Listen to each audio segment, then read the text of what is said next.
ত্রিপুরা কেন্দ্রীয় বিশ্ববিদ্যালয়ের vice chancellor এবং রেজিস্ট্রারের বিরুদ্ধে একগুচ্ছ অভিযোগ তুললেন বিধায়ক সুদীপ রায় বর্মন। এমনকি ভাইস চ্যান্সেলরের বিরুদ্ধে স্বজন পোষণ দুর্নীতি এবং চাকুরি কেলেঙ্কারির অভিযোগ তুলে তিনি কেন্দ্রীয় মানব সম্পদ উন্নয়ন মন্ত্রীর কাছে চিঠি লিখলেন। ত্রিপুরা কেন্দ্রীয় বিশ্ববিদ্যালয়ে যে ঘুঘুড়া বাসা বেঁধেছে সেই খবর বহুদিন আগে সম্প্রচার করেছে নিউজ ভ্যানগার্ড। প্রাক্তন ভাইস চ্যান্সেলরের ঠিকাদারি বাণিজ্যের পর্দা ফাঁস করেছে একমাত্র নিউজ ভ্যানগার্ড। বর্তমান ভাইস চ্যান্সেলর গঙ্গা প্রসাদ প্রসাইনের সময়কালে চাকুরি কেলেঙ্কারি নিয়েও কিন্তু কম জল ঘোলা হয়নি। এই পরিস্থিতিতে এবার ত্রিপুরা কেন্দ্রীয় বিশ্ববিদ্যালয়ের ভাইস চ্যান্সেলর গঙ্গা প্রসাদ প্রসাইন এবং রেজিস্ট্রারের বিরুদ্ধে সরাসরি স্বজন পোষণ এবং চাকুরি দুর্নীতির অভিযোগ তুললেন কংগ্রেস বিধায়ক সুদীপ রায় বর্মন। ত্রিপুরা সেন্ট্রাল ইউনিভার্সিটির ভাইস চ্যান্সেলরের মেয়াদ এই অগাস্ট 2025 সালে সম্পন্ন হচ্ছে। ইউজিসি রুলস মোতাবেক 6 মাস আগের থেকেই তার রিটায়ারমেন্টের 6 মাস আগের থেকেই তার এক্সিকিউটিভ পাওয়ারটা সিজ হয়ে যায়, অর্থাৎ নতুন কোনো অ্যাপয়েন্টমেন্ট এগুলো করা সম্ভব নয় ভিসি দ্বারা।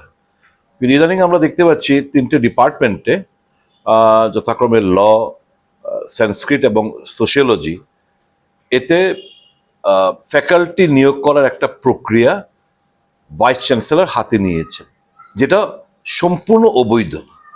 উদ্দেশ্য একটাই, দুর্নীতির মাধ্যমে নিজের লোকদের।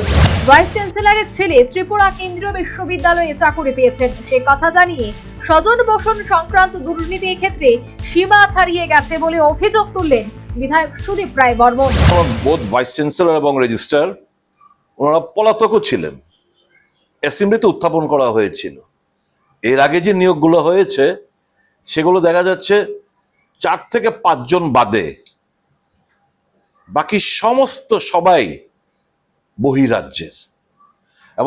এমনও হয়েছে ভাইস চ্যান্সেলরের ছেলে ত্রিপুরা ইউনিভার্সিটিতে অ্যাসিস্ট্যান্ট ইঞ্জিনিয়ার পদে এখানে চাকরি পেয়েছেন।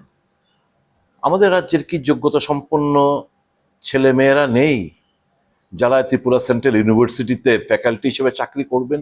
তারা কি কেউ নেই যে বহিরাগতদের আমাদের এন্টারটেইন করতে হবে? নেপোটিজম এন্ড করাপশনের একটা সীমা থাকা দরকার। এইগুলো নিয়ে যখন গত বিধানসভায়ও আমি আলোচনা উত্থাপন করেছিলাম, মাননীয় মুখ্যমন্ত্রী আমাদেরকে আশ্বস্ত করেছিলেন ব্যাপারটা উনি দেখবেন এবং যথাযথ ব্যবস্থা নেবেন। কিন্তু দেখলাম যে কি সেই। শুধু তাই নয়, অবসরের 6 মাস আগে যেহেতু ভাইস চ্যান্সেলরের এক্সিকিউটিভ পাওয়ার সিজ হয়ে যায়, সুতরাং তার নিয়োগের কোনো ইখতিয়ার নেই। সে কথা জানিয়ে কেন্দ্রীয় মানব সম্পদ উন্নয়ন মন্ত্রীর কাছে তিনি চিঠি লিখেছেন বলেও জানিয়েছেন সুদীপ রায় বর্মন।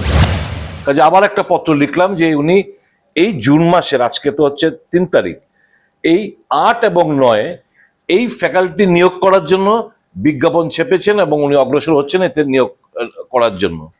তো আমি এমএচআরডির কাছে স্মরণ করে দিলাম যে ভাইস চ্যান্সেলর এক্সিকিউটিভ পাওয়ার 6 মাস আগের থেকেই সিজ হয়ে যায়, বন্ধ হয়ে যায়। কাজে তার তো নিয়োগ করার কোনো অধিকার বর্তমানে নেই, অগস্টে যেহেতু উনি রিটায়ারমেন্টে যাচ্ছেন। মুখ্যমন্ত্রীকে আমি কপি দিলাম, গভর্নরকে দিলাম যে তোমরা প্রয়োজনীয় ব্যবস্থাপনা নাও এবং উনি যে করাপশন লিপ্ত সবগুলো অ্যাপয়েন্টমেন্ট ওনার আমলে যেগুলো হয়েছে সেগুলো যথাযথ তদন্তক্রমের মাধ্যমে আইনানুগ ব্যবস্থা ওনার বিরুদ্ধে নেওয়া। এবং আমি আশা করব মাননীয় মুখ্যমন্ত্রী। এমনকি বহিরাজ্যের ছেলে মেয়েদের ত্রিপুরায় চাকরি পাওয়ার ক্ষেত্রে রাজ্যের মুখ্য সচিব চাবিকাঠি নাড়ছেন, এমনটাই গুরুতর অভিযোগ তুললেন সুদীপ রায় বর্মন। এমনকি কেউ নেই, বিজেপিকেই দিন। বিজেপির আমাদের শত্রু না, এরা আমাদের রাজ্যের ছেলে, এরা আমাদের রাজ্যের সন্তান। তো তারাও তো, তাদের মধ্যে কোয়ালিফাইড ইঞ্জিনিয়ার রয়েছে। এমনকি ত্রিপুরা কেন্দ্রীয় বিশ্ববিদ্যালয়ে বর্তমান ভাইস চ্যান্সেলর এবং রেজিস্ট্রারের জামানায় যে সমস্ত চাকরি হয়েছে সে সমস্ত চাকরিগুলি সঠিক পদ্ধতিতে হয়েছে কিনা সে ব্যাপারে সুষ্ঠু তদন্তের দাবি জানান সুদীপ বাবু।